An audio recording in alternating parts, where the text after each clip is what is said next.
mystery and horror, the air itself is filled with monsters. Children of the night, what music they make. He's alive! He's alive! Well, hello, all you monster fiends, and thank you for joining us for another deep dive, factoid-filled episode exploring Hollywood's most famous monsters. I am your mistress of ceremonies, Sam, looking more and more like a Victorian ghost every day. And I am joined, as always, by Dan from Bleeding Marvelous. Say hello, Dan. Ever since I was a little boy, I've dreamed of being the final girl. Hiya! Oh, God. Oh, there's some Corgan lines in this movie, man. Oh, there really is. There were so I'll many give I you that. could use, and I was like, I will give you that. Hi, everyone. Welcome to a brand new episode of the Monsters Up North podcast. We are in our Slashoween month. Yes, every day. If we don't do it every day, that'd be hard work. For the entirety of July, we are doing nothing but slashes.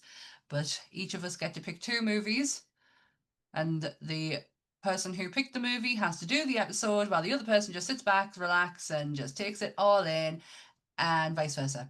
And Dan got to pick first. We're doing grot bags. No, Oh yes, can we take a moment, because for anyone on YouTube, Dan's got different hair. The purple has gone. I am the Toxic Avenger come grot bags. I don't know how long this is staying for. I'm in an experimental phase. I am not really sure what I'm looking to do, so I'm just gonna try this out for a little bit and see if I like it.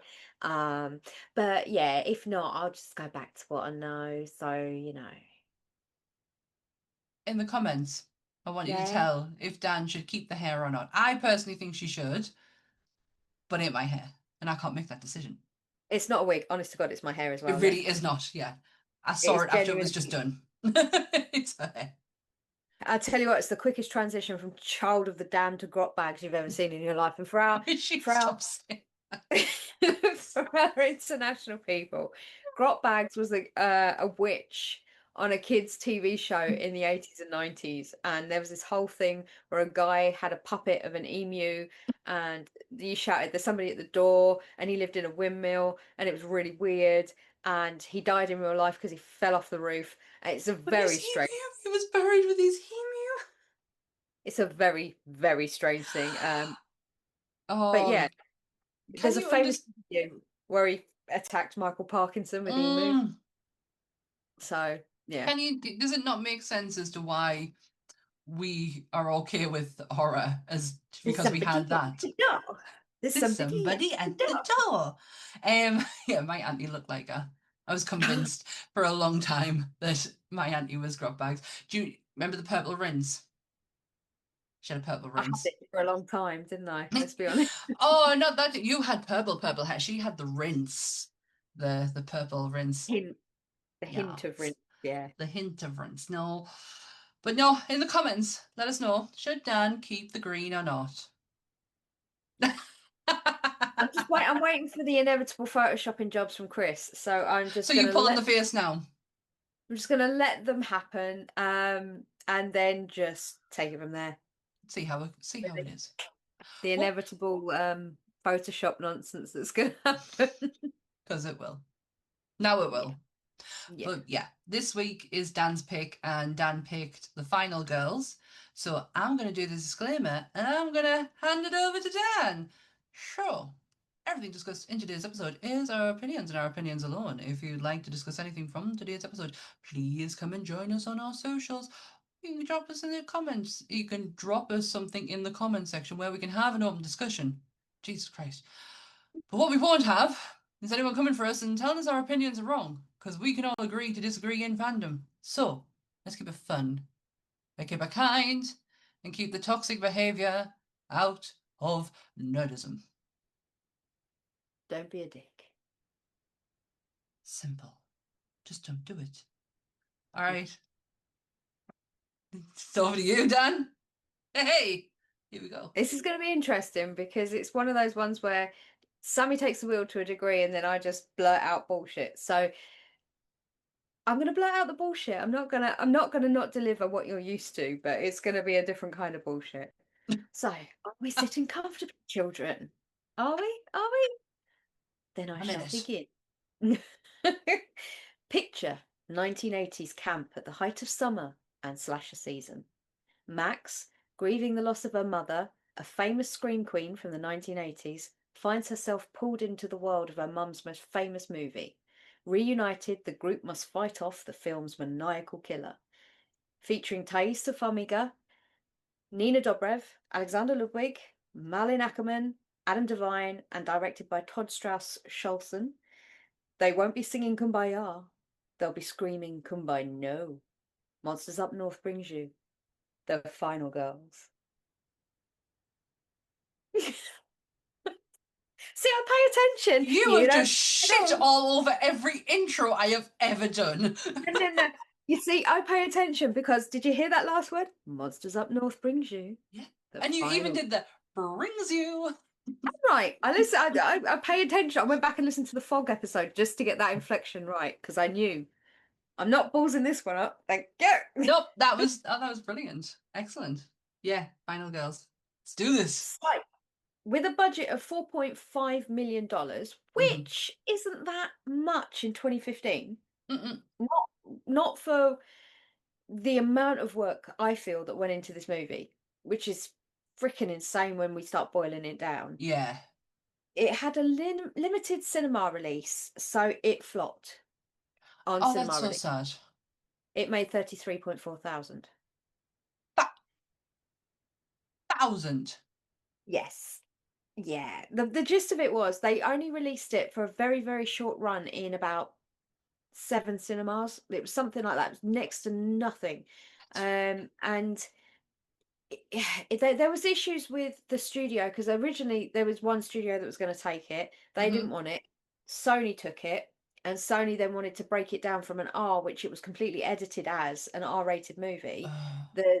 All the script was R, everything was an R rate. So you're looking at something that I think would have had better potential for it to sell better. But the Sony went, no, we need to make this a PG-13. So they had to tone everything down for a PG-13, which then aimed it at a new audience. But they hoped at the time that the actors would sell the movie enough. Like Taysa, obviously most people know her as Violet from, American Horror Story. Yeah.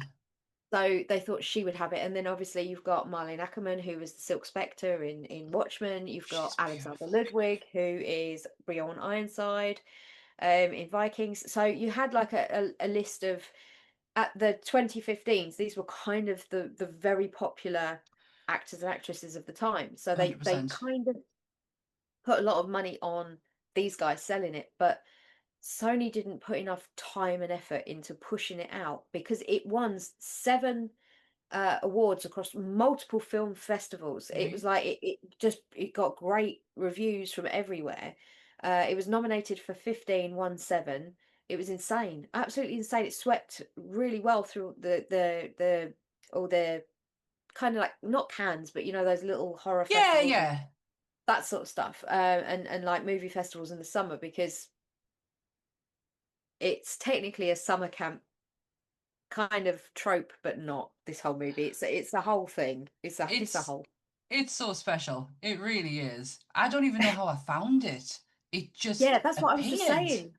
I was just saying downstairs because Creature came around and I was watching it again, and I said to him, "Have you never seen this?" He said, "No." I said, "You're kidding me." I said, I couldn't even tell you how I found this movie. No. I do not remember how I found it. It just appeared. It's this movie to me.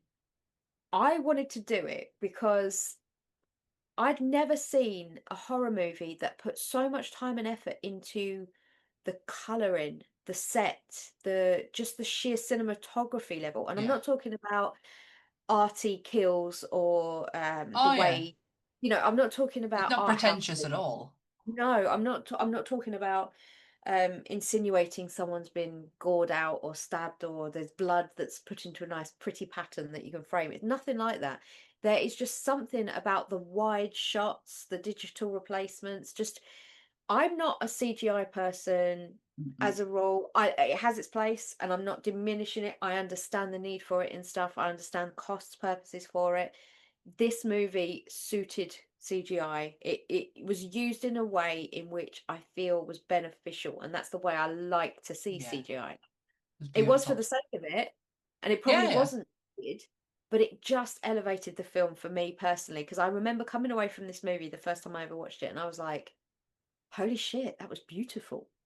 And to say that about a horror comedy slasher was not something that I No, expected to come away from and say, "Fuck me, that was something." You weren't even thinking about the storyline or the characters, no. but you were like, No, it is a genuinely beautiful film. There is one shot in it that literally I cannot take my eyes off. It's at the end.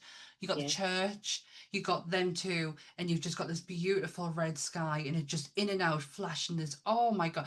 I got Stranger Thing vibes from it, but it is literally just the colouring of the sky.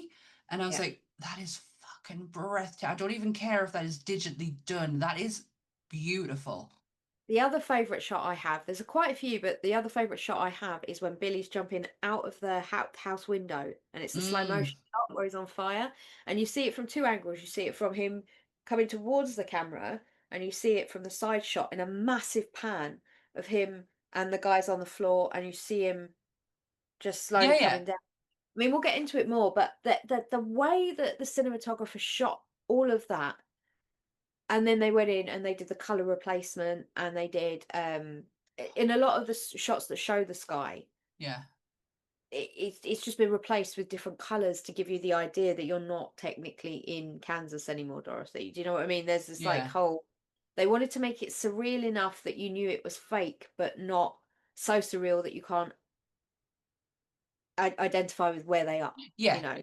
Yeah. Oh yeah. This this movie is very much you know where you're at. You know Yeah. exactly where you're at throughout the whole thing. And to be honest, I just thought it was clever. I thought it was a Mhm. really the things that they did when they're in the movie Yeah. was so cleverly done. But I'm sure we're going to get into all that. It's a meta movie. For anybody who doesn't know what this film is about, it is a meta movie. It's a film within a film. Mhm. So it is, in all intents and purposes, it's not a deep movie. It is Oh a no. horror comedy. Kids get into trouble. They go to watch a thing, they get into trouble, and they accidentally get transported into the film that they're watching. And that's literally it in a nutshell. In There's a a lot more nutshell. working parts to it, but that's Yeah. it in a nutshell. And which sounds so freaking far-fetched, because technically it puts it in sci-fi category there, because you're kind of transporting yourself through time and space and reality and all that Movie sci-fi thing. magic. Woo! We just We call it don't movie question. We just magic. We nod our don't head and question. we We go, just exactly "Okey-dokey." movie magic. Uh, uh, What was I going to say? I was going to say something. I was going to say something. Oh shit! Never mind. Never mind. right. So, did you know the term final girl was coined by Carol J. Clover in her 1992 book, Men, Women, and Chainsaws: Gender in the Modern Horror Film, to refer to the last girl standing at the end of a horror movie, especially a slasher. So, final girl was never a term that existed prior to 1992. What? It feels like it's always been in the vocabulary though, for in a horror. But then I suppose we've always We referred to the final girls as final girls, but I was 12 in 92, so I didn't realize it was that much of a modern term, really. But no. Oh, that's blown my mind. No, I did not know. yeah. Um, the film was inspired, obviously, for those of you that have seen it, by Friday the 13th franchise. Yes. Alexander Ludwig's mother, Charlene Martin, appeared in Jason Takes Manhattan, and she played Tamara. Oh So really? That's his there's a mama. link. Yeah. So there's a link between Alexander and Jason. So there's the whole like meta weird thing happening there. That's so cool. That is so cool. I love the cast of this movie, by the way. Like It is very well done. oh, the friend with the curly hair, the freckles. I love Oh, her. Ali, Shurkat. Ali Shawkat, yes, I love her. She's in Whip It. I'm so glad Yes. you moved there. I genuinely thought you froze for a second. I was like, shit. I've got the cast list written here. So just have a look. Yeah, there's a lot of moving parts in this film, and the character, the actors that they've got. There's been controversy with some of them. Ali. I'm not really sure. I'm sorry, I didn't take the time to listen to how it was pronounced, but Gertie. Gertie. She played Gertie. There was a lot of things where she got blacklisted for a little while because she was the one who claimed that James Caan had some naughty, grabby, feely Did he? nonsense. Was it James Caan or was it James? No, James Woods. It was one of Oh the well, Jameses. I'm not bothered about him, but James. Oh, I think it was Woods. I think it was ooh, piece of candy. I think that there was leather and denim. there was a whole thing where she publicly, I say publicly, there was an interview, something was said, and then she got blacklisted for a long time, and she believed it was Shit. speaking out about Mr. Handsy Grabby, and then more women came out, and she was able to get back into Oh, I'm pleased. and so there was a big period for her where she didn't get a lot of work, The and she only truly believes it's because she spoke her mind at the time. poor girl. The only two things I've ever seen her in, she's playing exactly the same character, the best friend. Yeah, Whippet and this. Isn't she in Arrested Development? she's in she's in a lot of stuff. She's in a lot of stuff. She's that girl that just turns up and you just go, Yeah. oh, I know, and that's the kind of person you want to be, because that's when you graduate to get in the bigger Yeah. parts. But she felt Oh, like, obviously, with the whole that's sad. list, that it hindered her, which it may well have done. That's Um, sad. Something I'm glad that didn't happen. Is the one-man wrecking ball himself, Paul Feig, decided that he was going to he wanted to correct it, and thank Christ to the powers that be. They said, you know what? No, Nearly just no, put no. me ribs there. The Fucking one-man wrecking ball wrecking can go off. crew. Go on, off you go, and you ruin Ghostbusters for Oh, everybody. Off you trot. he Paul did Feig, do Bridesmaids though. but still, Bridesmaids is Ghostbusters in like not in uniforms. They're in dresses. It's the Yeah, same fucking film. Honestly, Paul Feig, for me, he's out of his depth in a world where he doesn't understand the source material enough the to only interpret it. yeah. Yeah. The only time he's ever done good is when you don't know he's attached to it, and that's The Office.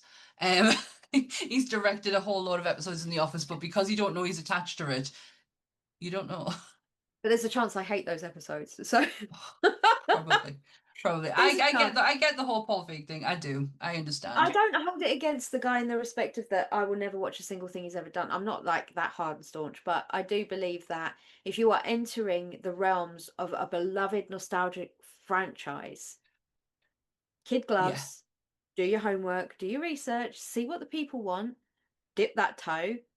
Don't just go balls to the wall somewhere else, like what I just witnessed last night, which was Dino Nado 7 blatant plagiarism. What'd you The watch? new Jurassic Park film, You Jurassic seen the Park new 7. Jurassic Park? Yeah, I watched it last night. We went to the cinema. You did not tell me that.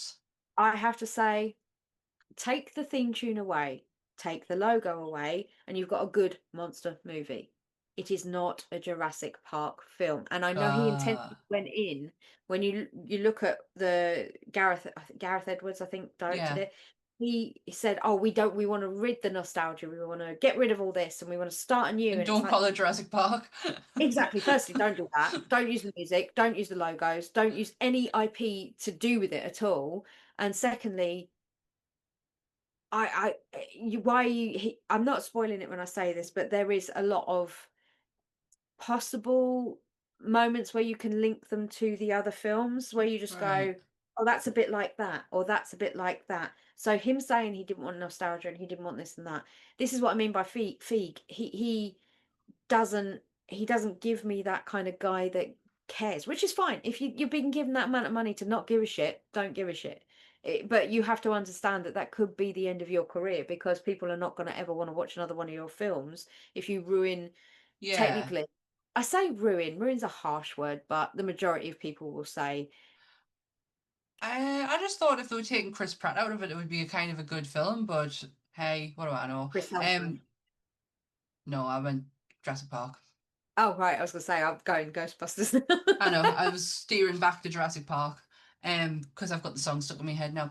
Jurassic Park, it's a park. Never Oh, mind. yeah. What could I know possibly go wrong? Yeah, it was yeah, QI, wasn't it? He was on it was the It guy. was Yeah. Countdown. It was Countdown. My Okay. sister went to go and see him live a couple of weeks ago. Said his stand up is absolutely hilarious. Because he's just done that movie, hasn't he, with Orlando Bloom and Yeah. Bryce Dallas Howard, and it's just come up on Amazon Prime. Yeah. Except the great Sam Neill, who's obsessed, who's obsessed, who's obsessed. They evolve into birds. Right, now it's out my head. Go on. Right, so Adam Devine, I'm not really sure how you I say don't know how you say it, but I love the man. Pitch Perfect. uh He's yeah, brilliant. Boomer, and Chloe Bridges, who played Paula. So you've got Kurt and Paula. Mm. They first met initially after being seated next to each other on the plane when they were flying out to film. Right? They didn't know each other were in the movie at the time. She recognized him, but obviously, I don't mean this horribly. She's not as well known. It's beautiful So though. when they were having the chats and that, they started getting on and having a huge chat. But they actually fell in love on set and got married in 2021. But Adam and Chloe, which is Kurt and Paula, are actually married in real life. I love Adam Devine, however you want to say it. And it's not just Pitch Perfect. He's in Modern Family, and he plays one of the nicest people. Like, you are rooting for him in every way possible. Like, he has a great relationship with one of the daughters, and it's always the will they, won't they. And when they do, and then it breaks up, and she gets together with it's we just wanted him to be happy. He's in Righteous Gemstones as well, so Oh, it's cool. I just love him. I genuinely think he is hilarious. And when I watch the outtakes at the end of the film, when they're in the car together, I was wetting myself laughing. He's naturally funny. Yeah, I think this part was either crafted for him because they just let him and Thomas That's just Middleditch, him. who played Duncan. So Is Duncan, he the brother or the stepbrother? yeah, He's in Silicon so, Valley. He's a heightened version, because in Silicon Valley he's awkward but really smart, but really awkward, and his humor is just on a lower level. So everything, even because his tone of voice, it just matches his humor. In yeah. this, it's like he flipped it over the other way, if that makes sense. He went from being like really down here to then really up here, and it so works for him. Him and Adam were basically left to ad lib. They threw their Brilliant. scripts out. They were like, right, you just need to get to this point.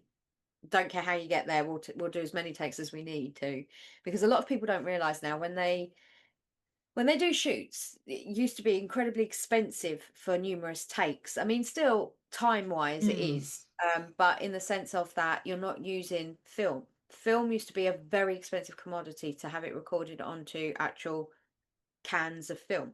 Um, Whereas now, because everything is digital, they can always erase that one, replace, or keep, or move on. Do you know what I mean? Yeah, yeah, it's You a can film, different, yeah.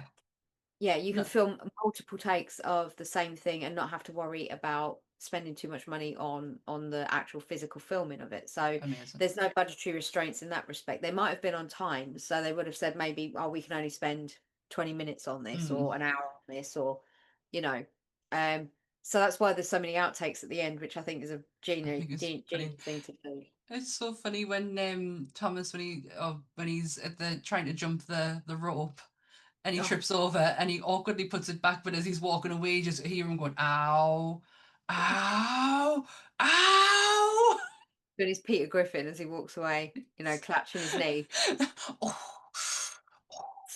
Woo, yeah. Yeah, he had one of my favorite lines in the whole movie is when they're sitting in the diner and he goes, "Do you know, when my dad told me that I was getting a sister, I was the happiest I have ever been. Can you imagine my disappointment when you turned out like this?" Half sister. No, stepsister. That's what she Stepsister. said. And she's like, "Do you want to hurt me?" Well, this film was conceived and co-written by Yeah. Joshua John Miller. It's a way of dealing with the passing of his dad. Oh Um, my goodness. so Okay. this is technically a grief piece It in more is. ways than one. In the movie, yes, but this has been written vicariously through Joshua John Miller. Now, you might think you might know that name. Where do I know that name? It sounds familiar. We've covered a movie which Josh has actually been in, Oh my um, God. Near Dark. He was Homer in Near Dark, and also the son of Jason Miller Jason. was Father Karras in The Exorcist, and his older brother is Jason Patrick. So this was conceived and co-written by him. This movie, so This has just made this so much more special. How did I not remember that name? Because I did exactly the same thing when we did Near Dark. Oh, that is so special. When I was watching it today, all I kept thinking of is if you really take away the campy horror funniness of this, it is really dark, and it's it is not. a dark movie. It's really dark, and it's really really sad. The idea that she loses her mother, who she adored clearly adored. Like even like at the beginning of the movie, she's her mother's gone in for an audition and she's her hype queen. She's like Mm. hyping her up, and you can still do this. Like her mother's dreams are not diminished because she came into the world. And then she loses it, and then all of a sudden she's put in a scenario where she's face to face with her again. That is fucking heavy. So heavy. It's almost on the same level as heavy as Ghost is for me. And I fucking hate the concept of that movie. Molly, you're in danger, girl. Orlando, is that you? And that goes out to Chris's Molly. Molly, you're in danger. You in danger, girl. Um, Honest, yeah, Ghost makes me yeah. sad. That makes me sad. But that is lovely. I love that. It was his way of coping. I mean, obviously, this film went out in 2015, so we Uh-huh. all know. Um, I think Jason Miller passed a little bit before then. But I can't remember what year. I didn't look into it that heavy. But yeah, it was his way of like making a full stop to the whole grieving process with his dad. He thought if he could write something and get it out that way, it So would work for him. sweet. So 2001. So his this dad was died in 2001. right. Well, how we That's see it now is not as dark as it was written. If he right. had had his way, if Josh had had his way, we would be looking at a completely different movie. And I'm glad it didn't go his way, because the way that he had it was the opening scene was the same. Max and Amanda were in the car after the audition. The soundtrack, which I'll go into in a Oh, bit, is something that I think just adds a level to this movie, which I know I keep banging on about it. I said to it when we were talking about with Jimmy and Kyra about how music used correctly has a purpose, and it makes a huge. film, it lifts that film. And in this one, again, it does it. There's something they managed to do with the choice of the few songs that they got the licensing for to use. So they set the tone that these two have a really close relationship in the car. And then Kim Carnes, Betty Davis Eyes comes on the radio and she gets so excited, and then she sort of coaxes her daughter who's a bit too serious because she's worrying about everything, because obviously you can tell that She's Amanda's not really overly worried about shit, and the daughter's more the grown up in the relationship because that's just the way it is. And yeah. the song comes on and you get an actual glimpse into what their life is like, Mhm. the kind of relationship the two of them have, the dynamic. And then unfortunately there is a horrific car accident and Amanda is killed. um that whole scene from where they're driving and Mhm. you you hit you have the first hit to where the car's left on its head. That's all CGI. Absolutely everything. The street, the buildings, the car, everything is CGI.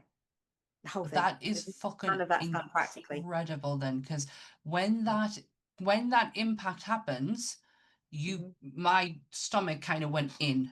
Like I was like, oh, that was a gut punching moment. And then every crash, there was something about the street, and I'm not saying it looked weird. It looked too perfect. Yeah. It was lit in a certain way that you don't really There was get. but to say it looked that way because it was CGI, I would never have put that there. No, That I was just thought maybe stunning they'd work. sharpened the picture, or Yes, they'd brought the colours out in the thing. And then when I found out that whole scene was CGI, it made perfect sense. Mm-hmm. But at the same time, it was like, wow, that the team of people they had on the special effects side that wasn't practical, because they do use practical in this, but Yeah, it was more computer driven, really knew their stuff. They really knew their stuff on this, and you can it tell. like I say, complemented it. It didn't take away from it, which No, was something that a lot of other movies could take note of. Just a matter of polishing here and there, or even just thinking about something a bit more to the point of where I like that. it doesn't have that element of surreal, because I think that was the thing, they were trying to get serious, realistic land to establish the difference between that and then like this very serious place, and then you had the surrealism of the movie land, so they wanted to show the juxtaposition between the two. Yeah, But yeah, so that's so cool.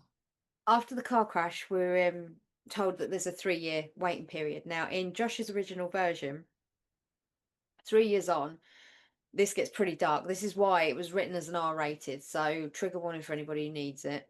Okay. You can skip forward. They were going to have Max as incredibly suicidal, so she was Oh, going to be at the point of, now again, this is how it was written. yeah. She was going to be, there was a scene with a noose. I'll leave it at that. And Oh, Gertie was supposed to come and save. I use save lightly, but that's how they worded it. yeah. Gertie was to save her.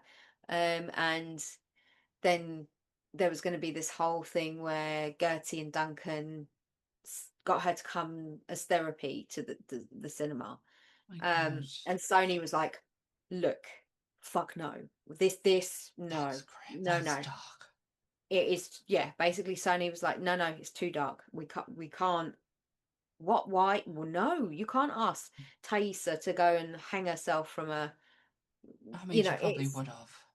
she would have, because that's just what she does. She's used to R-rated. She's not shy. Her and her No, sister aren't shy of horror. So, no. it, do you know there's about 8 of the there's 8 girls There's what?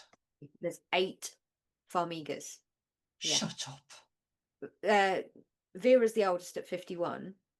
And I think Taysa's somewhere in the, I think she's one of the very youngest, but not the youngest. She's 30, so there's 21 years between Vera and Taysa. And Jesus I do wept. apologise if I'm saying her name wrong, but I'm just saying it as Victor, Vera, Stephen, Nadia, Alex, Larissa, and then her.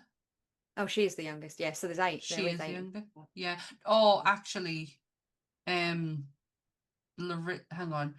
1, 2, 3, 4, 5, 6. She's the 7th. Yeah.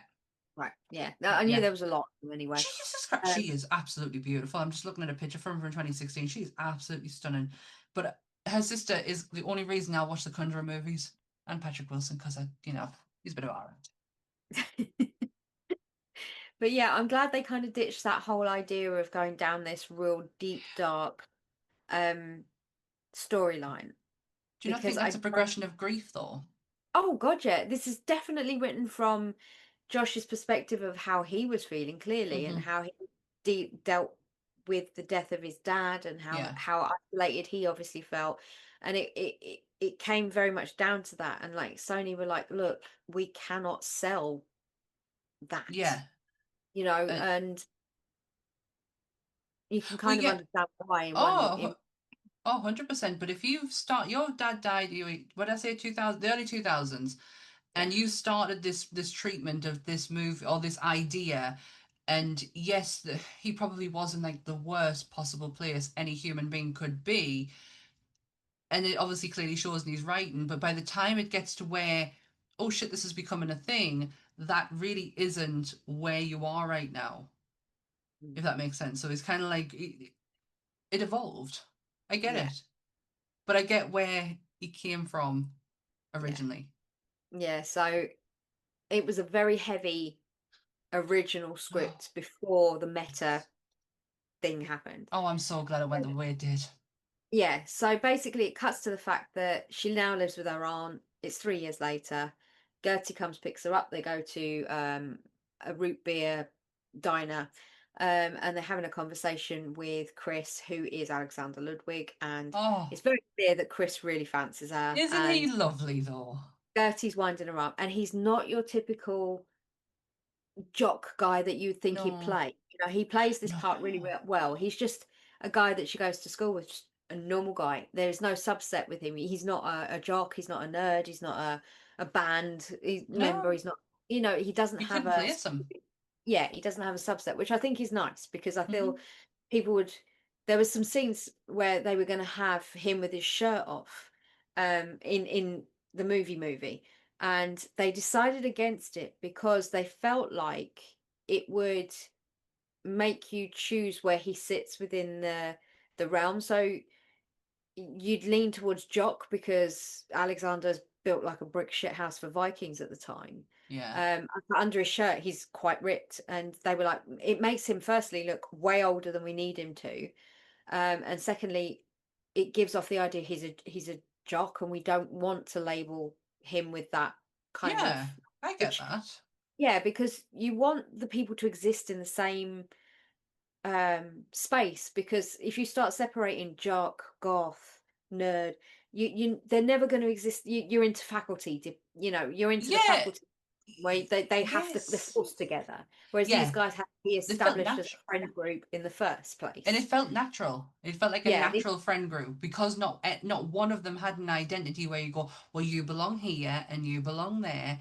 No, yeah. oh yeah, I like Yeah, that. so that's the beauty of this. The only two people that don't belong is Duncan, because he's imposing, because Gertie's his sister, and he's imposing his need to show off that he knows Amanda Cartwright's daughter through his sister. And obviously Vicky, who is someone that we will get to Vicky in a second. Anyway, they're in the diner, and it's very clear that there's dynamic between Chris and Max, and they're setting up the bit where he's helping her with her homework, and Gertie's sort of third wheel, and she's sitting in the corner, and she's just watching. She was a She's good watching friend it though. happen. She was Yeah, like, she wasn't going to I'll leave go her and on get her it. own. No, but Yeah, I'm just gonna be over here, and that's totally fine for me to be over here. So when they're in the car going over there, and she's like, "Now, how winding did her he up. say it?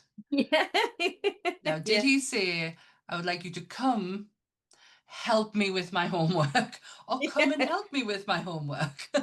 Yeah, I liked how she was winding her up, but in a good, like, sport way. It wasn't like She was a good I'm now gonna friend. make you feel really uncomfortable. Yeah, then Duncan comes in, and basically you see Max just completely just go, oh, for fuck's sake, because Yeah, exactly, she knew what was coming.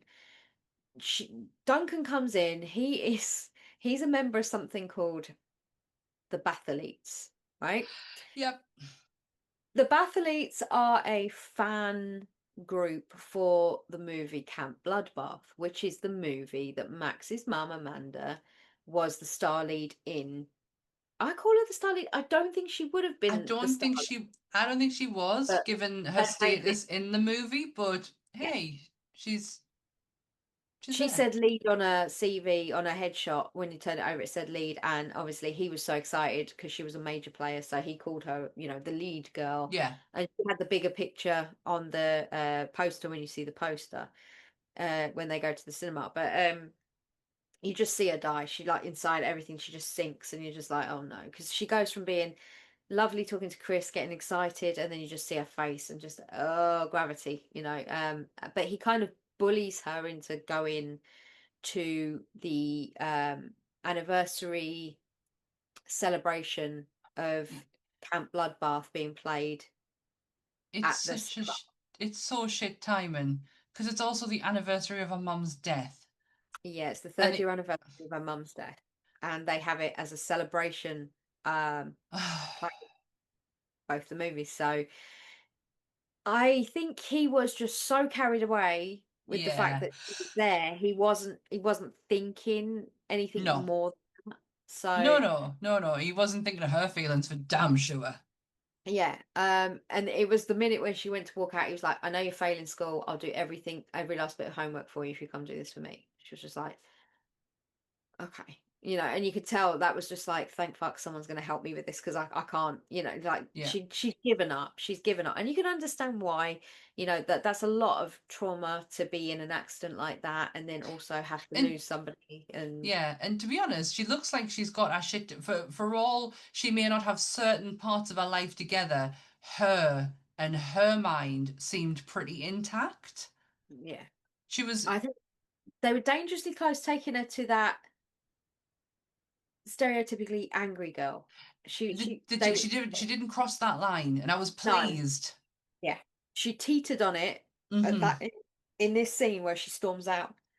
Well, or where she goes to storm out, they Yeah, teeter on that, and I'm like, oh, and they pull it back really yeah. quickly, and that you don't see that again. No, you I don't, because when she comes face to face with, the worst thing possible, she handles it so brilliantly. Yeah, It's a she automatically goes into survival mode, but from a mental health perspective, not from yes, not like physical. physical. No, but yeah, it's a weird one. So they go to the cinema. She just you see her just standing there staring at it, thinking, "Jesus, I've got to go in there, and I don't think I can do it." And then Hmm. Gertie helps her cross the road, takes her in, tries to make things laugh and light.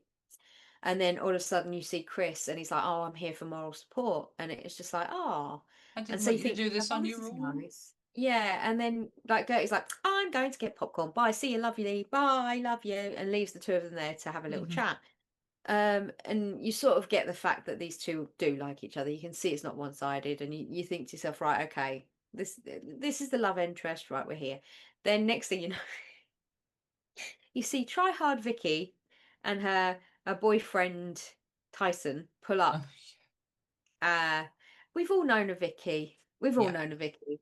Vicky is played by Nina Dobrev. Now, bear in mind, most people would have seen her playing Elena in the Vampire Diaries.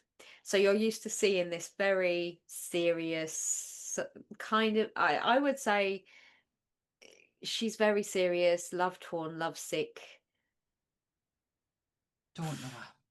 character, right? In the Vampire Diaries, Okay. she's kind of like the Kristen Stewart of Twilight, but No. like a TV show. She's stuck in the middle of two brothers. Is what Oh, okay. I've the never Vampire ever Diaries. seen an episode Right. or Vampire attempted Diaries to is watch it. two vampire brothers and a woman they both fall in love with. And they both fight, they both go away, come back, go away, come back. But at the center is always Elena, and they always fight over Elena. In some way or another. They both give in at times and let her go to each one, but she doesn't know which one she wants half the time. I've never watched it all the way to the end, but that's where it goes. So you're used to that kind of CW TV show with her in Oh, it. That's got that's ya. where she comes from.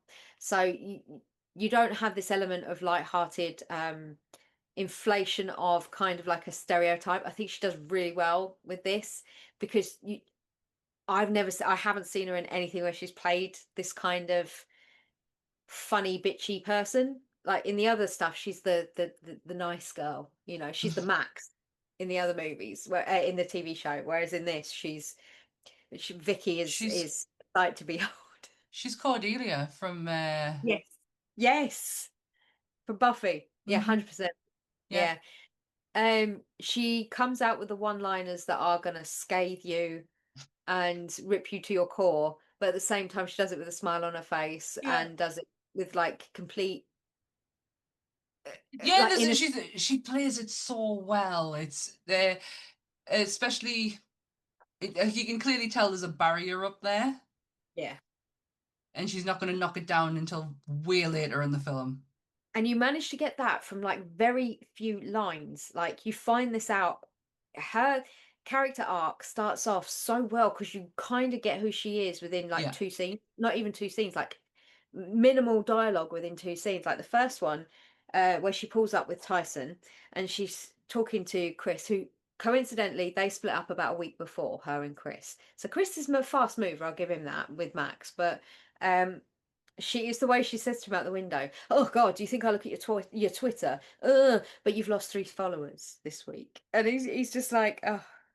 it's the And fact then that she she goes, "This is Tyson. Did you think I'd ever be with a Tyson?" and I laugh so hard, and my abs are shredded. And it's just the way she comes on with stuff, and it's just like, oh God.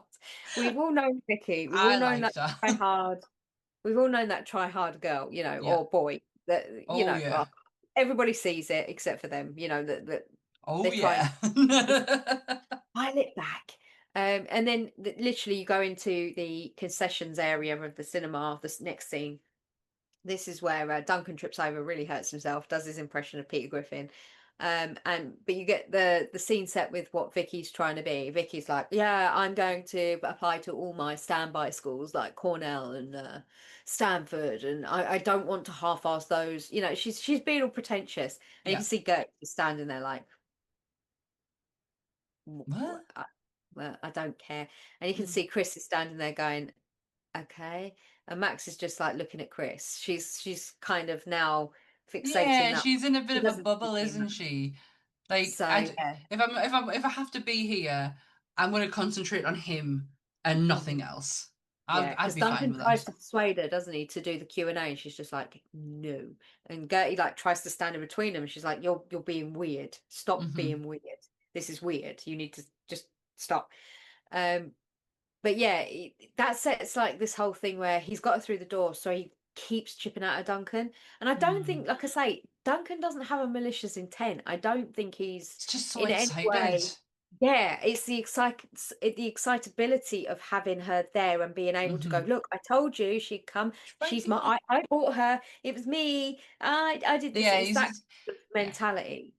Um, but yeah, so they cut to the bit where they're in the cinema and the film starts to roll the credits, and ultimately you're hit with, oh, Mickey, you're the fun, you blow my mind, Mickey. So you know you're in the 80s, right? Straight away, know you're in the 80s.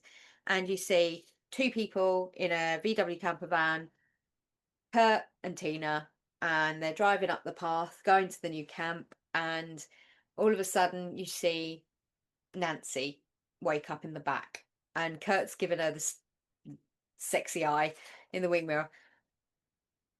I just love the way he handled it. It was so gross. He made you feel sick, but not in a way of where you hated him. It was just like, No, oh God, dude, no, stop. And then he'd do no. something even grosser afterwards that would make you laugh. Yeah, He's the misogynistic character, because you've got to think Camp Bloodbath is based in the 80s. So you've yeah. got to go back to 80s dialogue, you've got to go back to 80s wording, you've got to go back to 80s mentality, just for brief snippets in this, because there's things that I'm surprised they even got away with, but it's Yeah, just work. but you've got to like you just said, it's appreciating the time of where it's set. You can't do that with modern day language. It won't work. Exactly. It just Yeah. won't. It won't work, and especially if you're trying to hit an audience, this is gonna like what's what I'm for like aim at. Yeah. Then you can't do it in. We wouldn't get it. We Yeah. wouldn't get it. Yeah. So Nancy wakes up, and all that's missing is the snow white birds and the butterflies from her when Oh she's God, she is out. beautiful, And isn't she? I'm like, fuck off. Yeah. And they pull up and they jump out of they pull into Camp Bluefinch, and they get out of the they get out of the thing, and they walk around, and it's like, oh my God, we're here, I'm so happy. And they do the shot where they look straight at Nancy, and she goes, this is going to be the best summer of my life, or this will be the summer that changes everything, or she has some cheesy one-liner there, Yeah. right?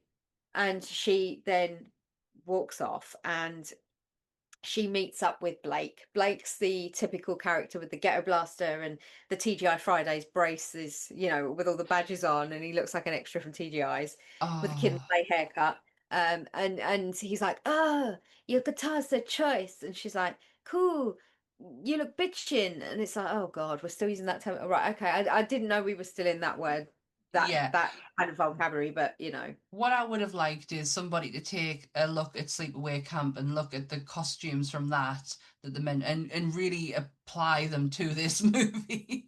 Because at the end of the day, what they've done is, as we've said, I think I said at the beginning, it is a rip-off of every camp slasher that has ever existed, but mainly Yeah. Jason.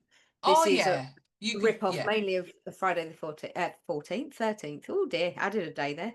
Um, they even wear the yellow uniforms that you see in the first Oh movie. shit, yeah. It's cleverly done in that respect. It's homage, but it's not blatant rip-off, even Oh though it no, is a rip-off. it's a pure love letter, but it's a pure love letter Yeah, to the Friday the 13th franchise, especially Friday the first Friday the 13th. yeah. So you see, they then flick back to the audience, and you see like Max's face just light up when she sees her mum on the screen, and then That there comes initial this scene. There comes this scene where her mum, obviously she's not her mum in the movie, she's Nancy, yeah, but Nancy's decided she wants to lose her V card to Kurt, which is Adam.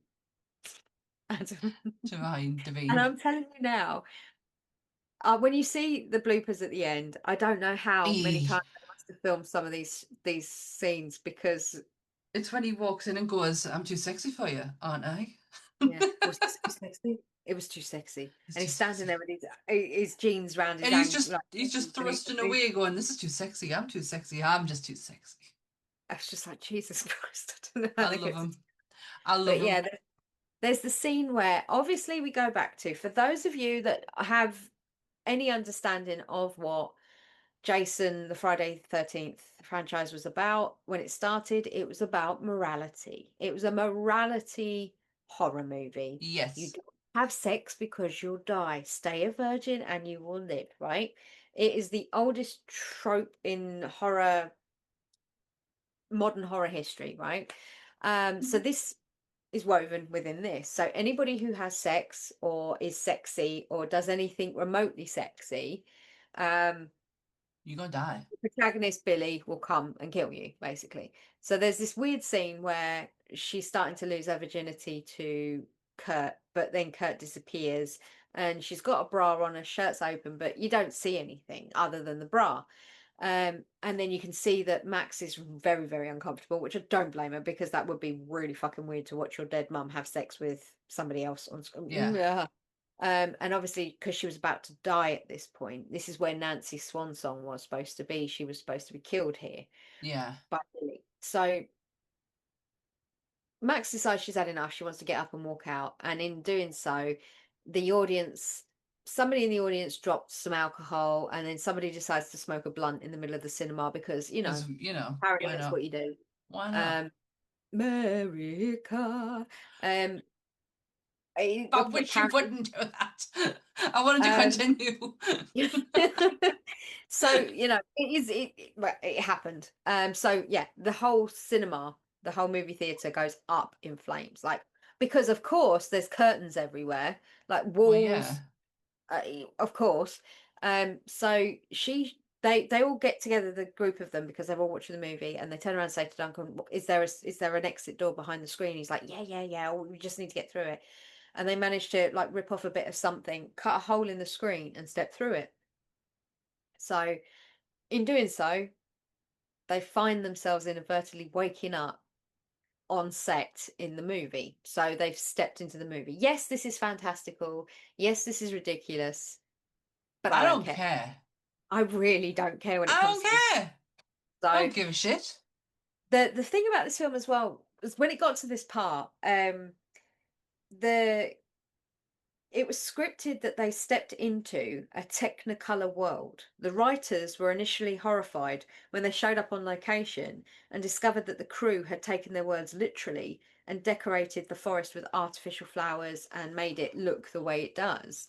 Because they Oh. Technicolor would explain it enough, but they didn't think that they would go to that degree. And I'm glad they did, because It looked. you understood where you were.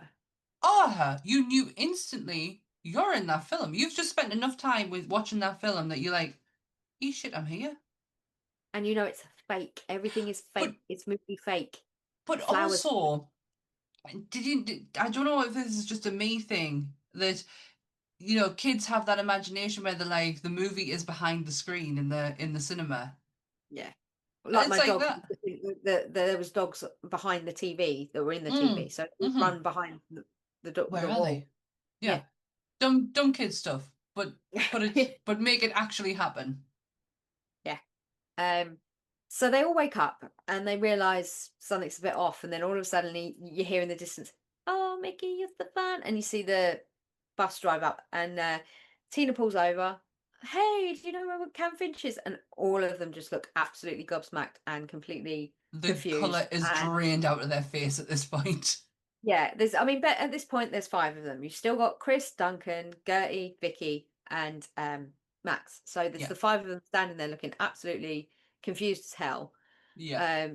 And they and Tina and Kurt just sort of kind of look at them and drive off, like, "What the fuck? Yeah, Let's go." man. Off they go. The guys then just spend about the next couple of minutes having an existential crisis about what the hell's going on. And they keep walking, but they don't seem to be getting anywhere. And No. then all of a sudden you hear again, "Oh, Mickey, you're so fun." And the van comes back around. And then Tina and Kurt pull over and say, "Hey guys, you know where Camp Bluefinch is?" And then Chris speaks up and he went, "Just keep going down that way and you'll get there. Thanks." And off they go. And then this is where Duncan clocks the fact that if he times it, he'll see what's happening. So no Mhm. matter how far they walk, they're always at the beginning of the film. The guys that Yeah. got transported and sucked in. So he times it, and the timing is 92 minutes, which is also coincidentally the timing of the entire actual film, which I thought Right. was clever. Ah, that is really So clever. yeah, so the runtime for the final girls is 92 minutes, and the runtime for Camp Bloodbath within the movie is 92 minutes. So they're all sat on the log because they're all trying to get signal. They all don't know what the hell's still going on. And then Duncan twigs because he hears it again. He counts down, 3, 2, 1. You hear, "Hey, Mickey," and they're back. Lo and So behold, they they're back. pretend they then pretend they're like camp counselors, and they let them in the van and take them to Bluefinch, which is the next progression. So when they move, the movie moves. Yes, Right, okay, that makes sense now. Okay, because the that movie makes then sense. officially starts. They can get Right, to where they need to go. that makes a Because lot of sense. yeah, technically the movie is playing out, hence why it takes 92 minutes for them to come back around because it's on a. But Got the yeah. guys, So they've got to try and oh, get the loop to get there. yeah, I they've got got to you. get into the So they movie. couldn't walk in halfway through or even towards the end Yeah. because then it'd be back around the beginning again. Got you. Okay. Hence why they were walking and not getting anywhere at the beginning. Makes a lot of sense now.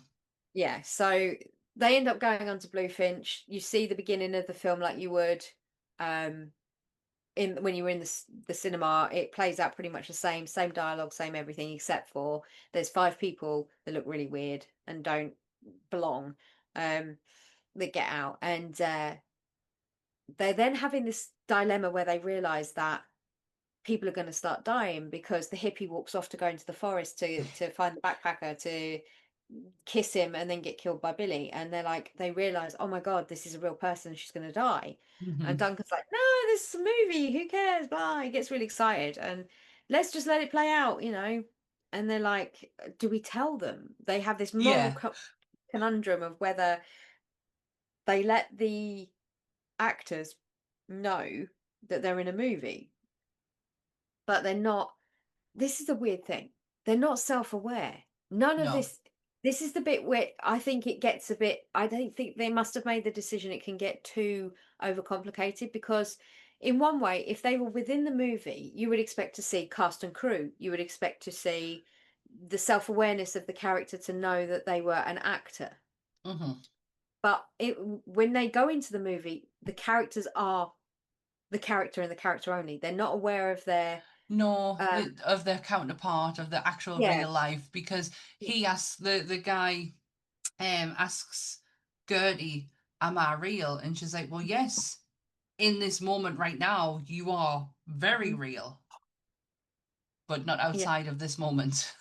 No. So there's a bit of to and fro-in, and you find that Max is telling off Nancy, "Don't you go with him. He's a dirty bad boy. Don't you touch him."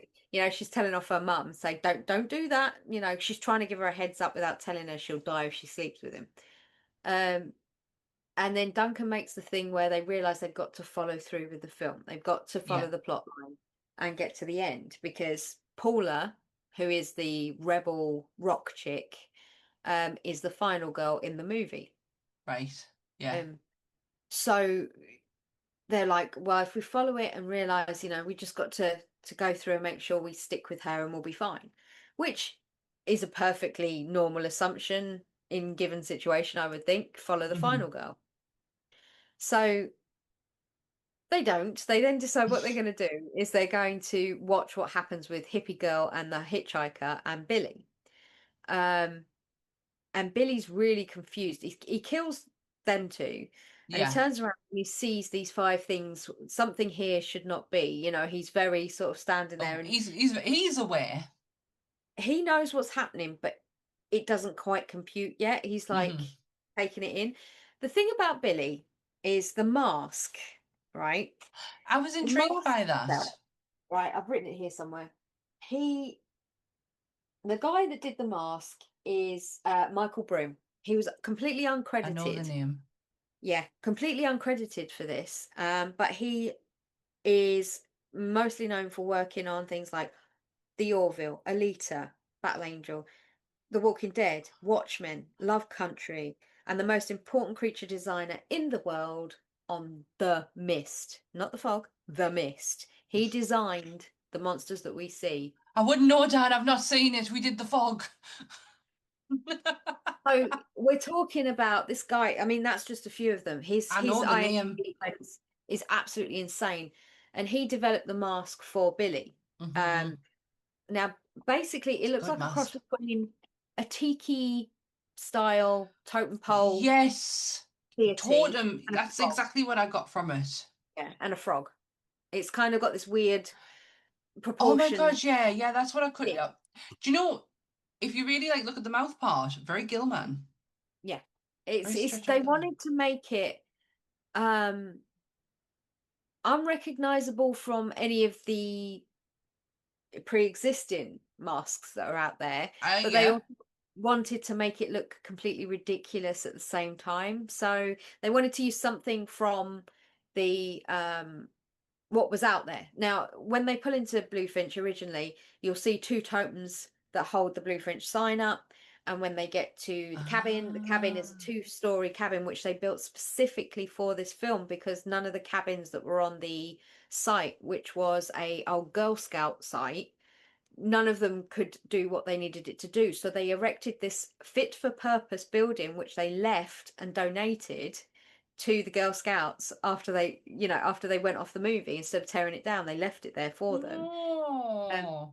they built all of this set. So it was absolutely insane the amount of work that they put into this, just as a rule. But Billy's story will evolve because Duncan is your exposition guy. He is the one that keeps you on track Yeah. until Billy becomes self-aware and He basically tries to take a selfie with him. yeah. I mean, we're in 2015 mobile land, so you're not in like It's not. we're not It's iPhone not territory, iPhone. but No. We might have iPhones, but the camera wasn't as sharp as what we're looking at right now. no. And so he tries to take a selfie, and then Billy just walks off, and they all think they're safe. And he's given another sort of exposition or an explaining of what's supposed to happen. Billy comes out of nowhere and chops Duncan in the side, so they all leg it, and he's left for dead. They all leg it, and we then realise shit. Yeah. Billy is aware It's of what's real. going on now. So they all run off and they run into the house and they're like, we've just got to stick with Paula. That's all we need to do. We need to stick with Paula. She's the final girl. Everything is going to be cool.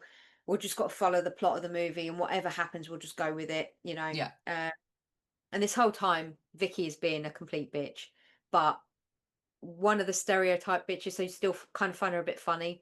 Yeah. It's the Cordelia effect. You are It, right. That's exactly what that is. it is. Um, so you go with the story, and they go into having their camp sleepover thing.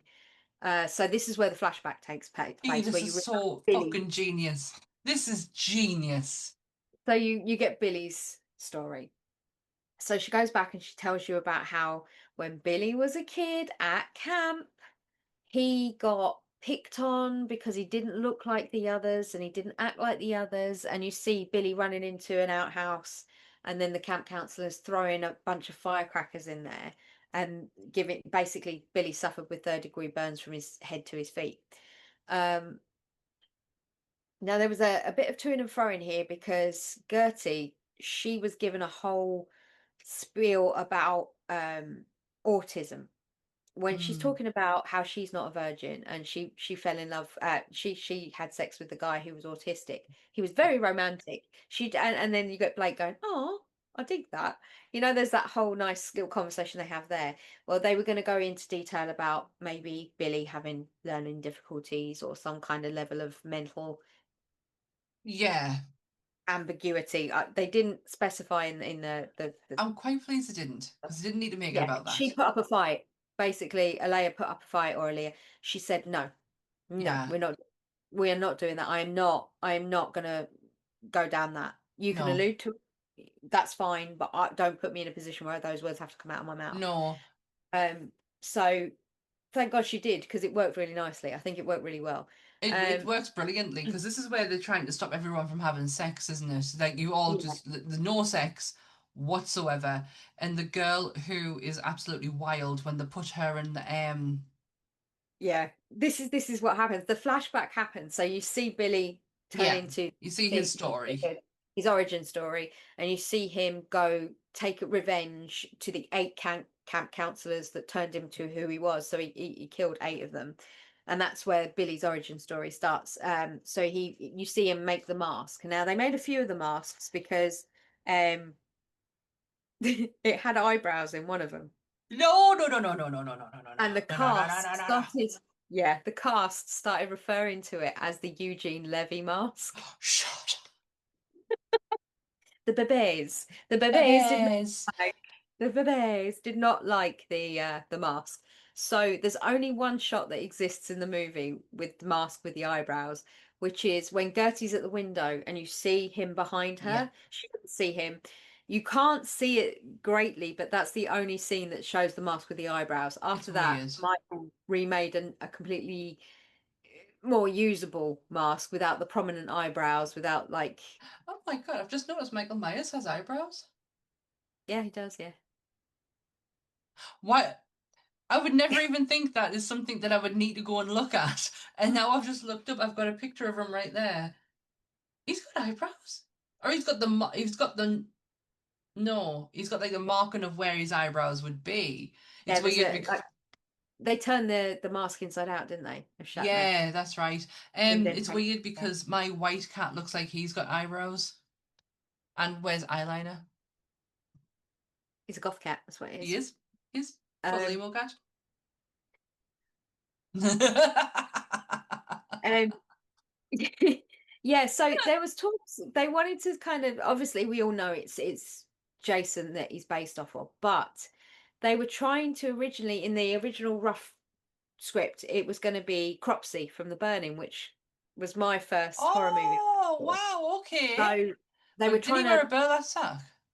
that yeah, basically they were trying to give that origin story of a Cropsey, but then it ended up being Jason just because Jason was a much more successful film than The Burning, and obviously had as many sequels as it did, so they thought people would instantly get the Jason over the Cropsey, so they decided to go with the Jason. I can understand that, but the both films they both have wore burlap sacks. It wouldn't have worked with the burlap sack. Actually, it would have. Oh no, I do love the look of the burlap sack. Like I do like that. It would have gone Well, Jason 2 route though, and yeah, then it we're would not have. in yet. We're No, not in we're not. sequel We're not land. in sequel land. So yeah, that would make sense. Yeah. Okay. So, Okay. yeah, the original name for Billy as well was going to be Hatchet Face. No, it wasn't. Yes, it was. It was going to be Hatchet Face, but they decided to dump it because they liked the idea of using the one name, like Jason, Billy, Michael. Michael. They wanted to keep it in that family, and I think that worked in their favor. I think Well, Hatchet Face. Hatchet Face is a it- person. Like it was a John Waters character. That's what they were going to call him. So luckily, it might have even been Sony kiboshed it because of already there being a Why? character. Because it's fucking Sony. They Because it's don't specify. They don't specify. They basically just said, no, we want something But that's no, easily accessible. regardless of if they went, even if they went down something else is like something fake, like Ghostface, for example, and they use that kind of like method for the name. I do like the idea that it's a person's name because it Mm. makes it all more fucking terrifying that it's real. Like, yeah, Yeah. I like that. Billy, Michael, Jason, Ghostface. Originally, as well, in the original script that Josh wrote, he had the girls questionable. I think I'm glad again they didn't go down this route. I will say, whoever what it was at Sony or whoever was editing the script, hats off because this was a bloody good choice. Um, in the original script, they had the girls turning into bustier, smaller waisted, 80s looking characters. Right. So they went in their flannel t-shirts and their baggy jeans, and then they developed into these tiny little things, Yeah. and it just it went off from there. So somebody turned around and went, no, we're not doing this. They were going to have Gertie become uh, like go mean and sabotage all of her friends to make sure they could always stay there because Gertie was so happy in the way that she looked when she was there. And I think that was a story arc that nobody should have had. So that No, they no, did that no. idea. That's oh God, no. That's you adding more layers into something that you don't need to. Are you all right? You looked a bit puzzled there. No, my I had a thing come up and it completely blocked out your face on my screen, so I had to Oh, get rid of it. And I was like, oh God, have I just cut us off? and But no, heaven, it's me who would cut you off. no. It Yeah, was just I wasn't sure if it had thrown me out or we keep something. Binks away from the keyboard now. The keyboard's propped out of the way. No. Oh, and you want to see my Victorian ghost looking face? So Nancy and Tina, who are the two leading, well, there's three leading women. Obviously, there's Paula, Nancy, and Tina on the movie side. Yeah, Nancy and Tina were named after Nancy Thompson, who was obviously Heather's character in Nightmare on Elm Street, yeah, and Tina, who was Amanda Weiss in Nightmare on Elm Street. So they were the namesakes, Nancy and Tina, from makes there. So sense. they brought that in. When they had Tina, the inspiration when they took sorry, bear with me, when they took oh God, I didn't write her name down. When they took Tina aside, Mm-hmm. and sat with her and was like, right, okay, this is the character development we're going to do. We want you to be based off of PJ Soul's Oh character fuck yeah. in Linda in the original Uh, Halloween. So they I think they got there, but it was the element of comedy I will say that Tina pulled off that I think was absolutely fucking fantastic. Any woman that still looks sexy in a life jacket, oven mitts, welly boots. It's so good. It's such a good scene. And it's like because they're trying to contain her because the minute she takes her top off, she dies. And it's Mm. like, and she's going, what? He doesn't like boobs? Am I? Is it because they're too small?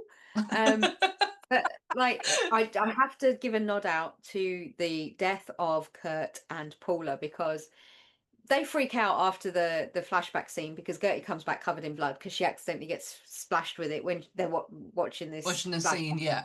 and because they get pulled straight back in, the guys are just standing there like in absolute shock that she's covered in blood, and then they all run out of the house screaming, and they're like, no, you can't leave, you can't leave. Paula and Kurt get in the car and they hammer it down the street, run over Duncan, who surprisingly made it from this massive So hatchet funny. wound, Yeah, that's and so funny.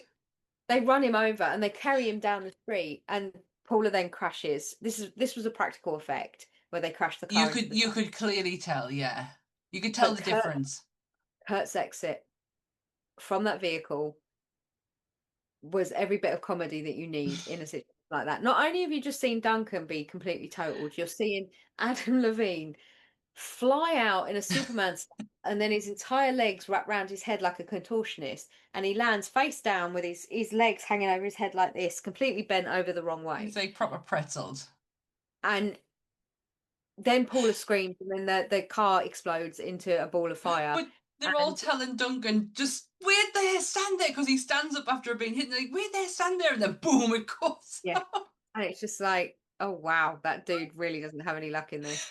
But It's that so was it was funny though. yeah, it was a level of comedy that you needed from the flashback being kind of Oh grim yeah, about the that. flashback kind of like gives you a moment of where you're like, okay, we got to remember where we're watching here and what's about to happen, and then you keep. But I love the comedy of, I love physical comedy where it's like they keep coming back and then something happens to them, but then they keep coming back and then something happens to them.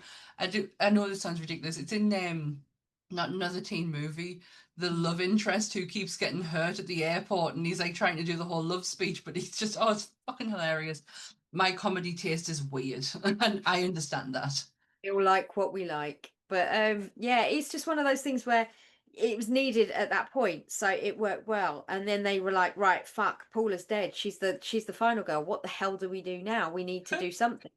And so they make the decision that they're going to follow the film through to the end, and they think that Nancy, Max's mum, will be able to be the final girl because she never slept with Kurt in the first place, so she's still Yes. technically a Yeah. virgin. So they're like, right, great, okay, we have our virgin.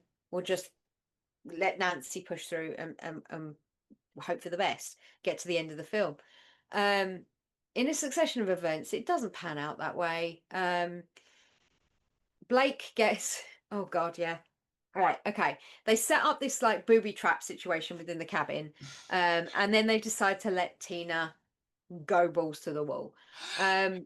Doesn't she take something? And they're like, have you been taking Adderall, my Tic Tacs? And she's like, yeah. I may have taken three and a zero.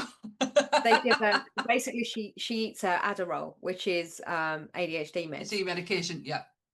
and so she's on the Adderall, and she goes, she's all like jittery and insane because somebody from 1980 would never have had these drugs.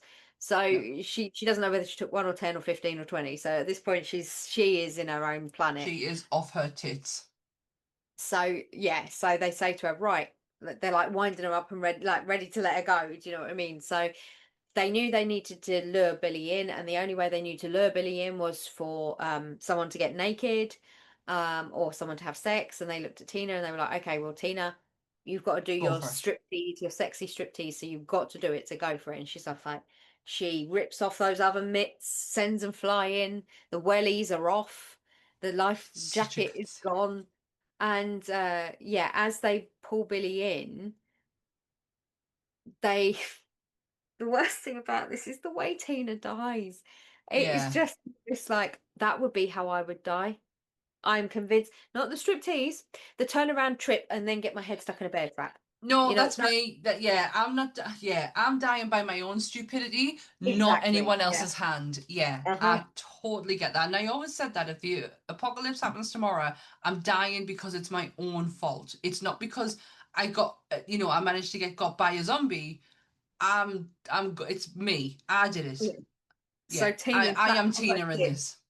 She sees Billy coming in the door. She screams, panics, turns around, trips over, smashes her face in the bear trap, it's then it's the closes on song her. though. Bloody Cherry Pie singing when she's doing her striptease, but like she is off her rocker at this point, so everything kind of seems so erratic, but it still works with the music. Oh, it's so good. I love this, but I liked her as well. There was something very endearing about her. Yeah, she was kind of innocently dumb. Yeah, yeah. There was nothing. You didn't go look at her and go, oh God, I'm not gonna like her.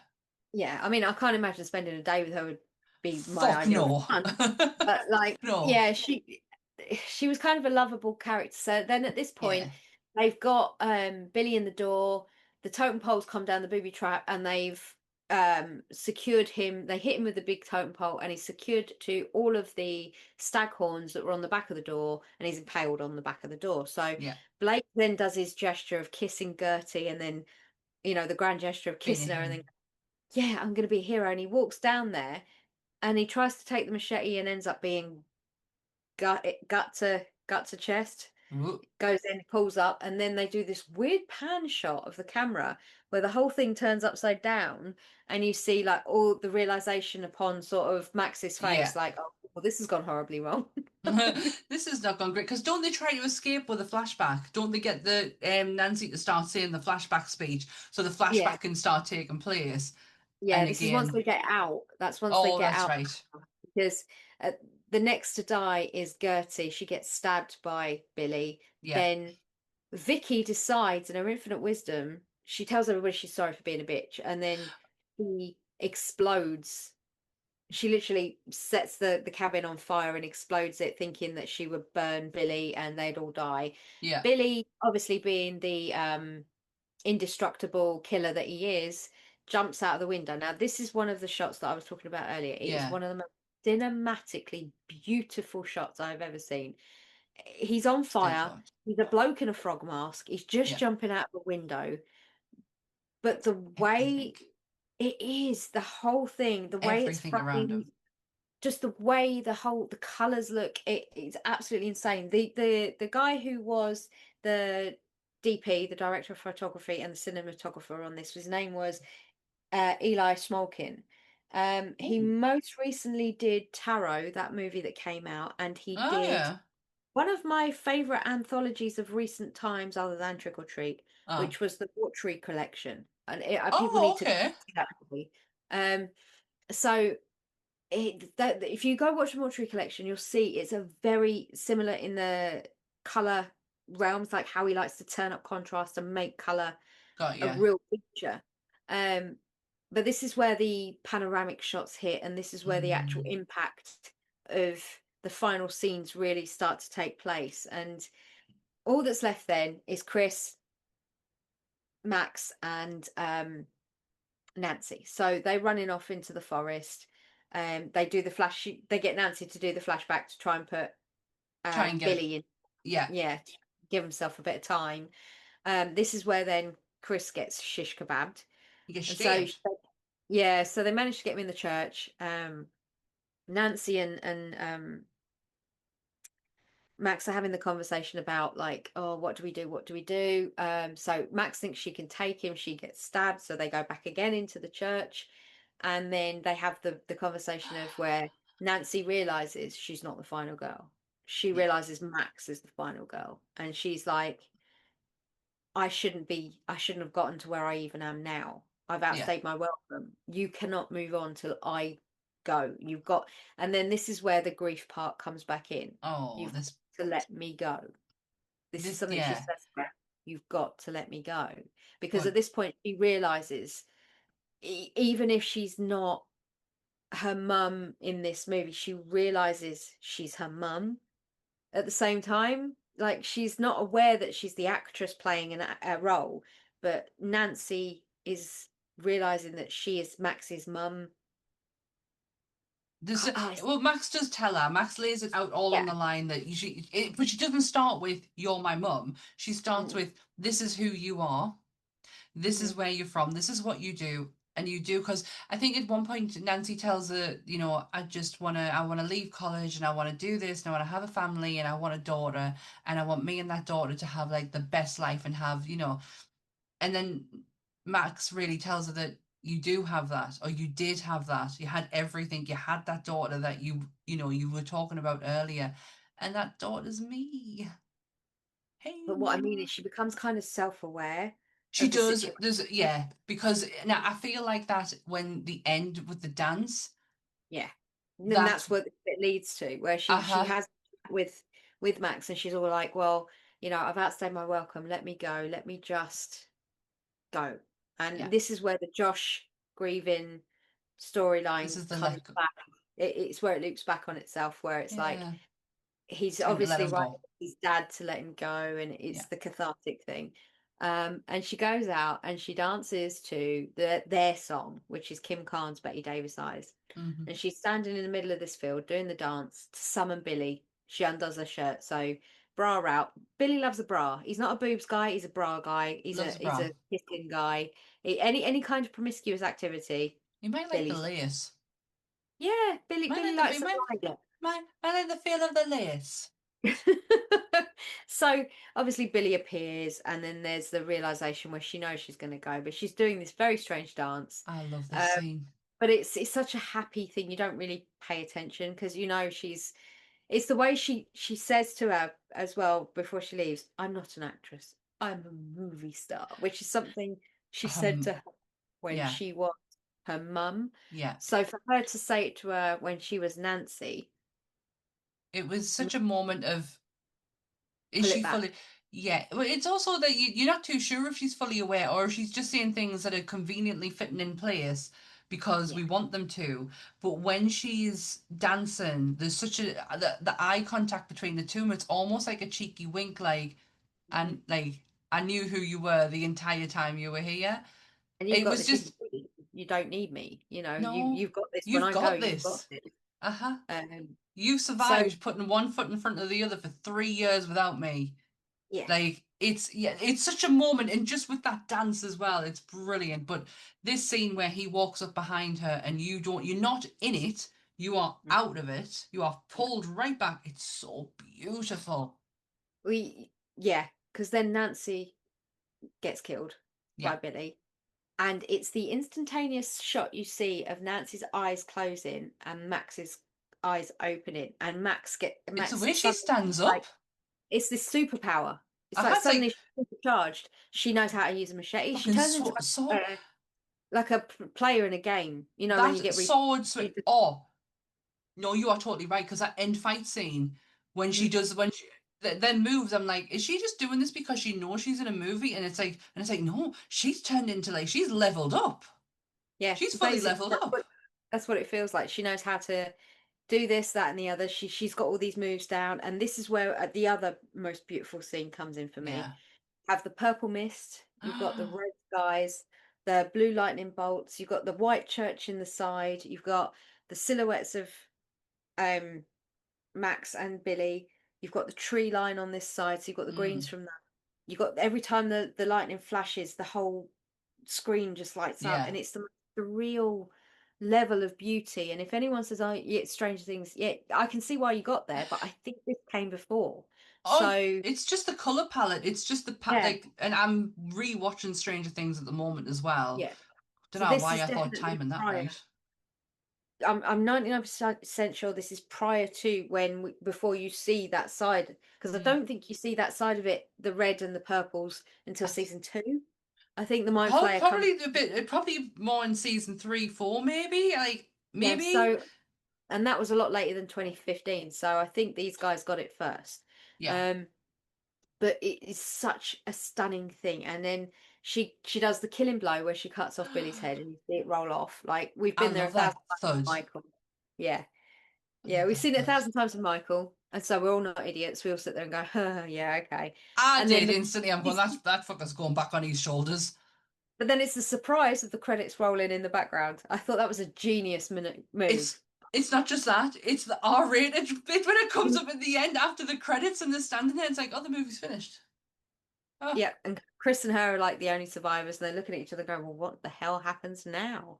And then all of a sudden, out of anyway, you can see the films running out. So you get that thing, don't you, where yeah. it just the flippy Fizzles. floppy. Fizzles.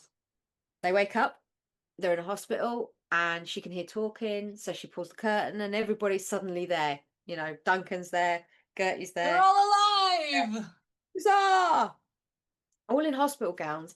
Bearing in mind, Duncan got hit by a car and machete attacked halfway through his body. Gertie got stabbed through the back, right? Vicky exploded.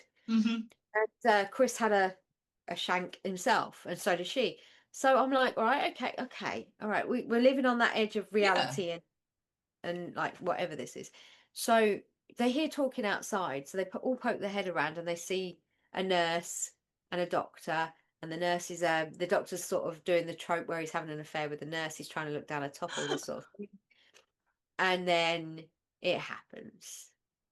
Billy makes his appearance, and they realize Duncan goes, "We're in the sequel." It's And the so, best one yet. yeah, and so I think there was hopes that there would be a sequel, but I'm kind of glad they didn't. Like, No, no, no, no, no. You would have taken too much away from this one. No. yeah, I feel like for the purposes of just milking something, the sequel, Yeah. yeah, but it Camp didn't need Bloodbath to be more. 2.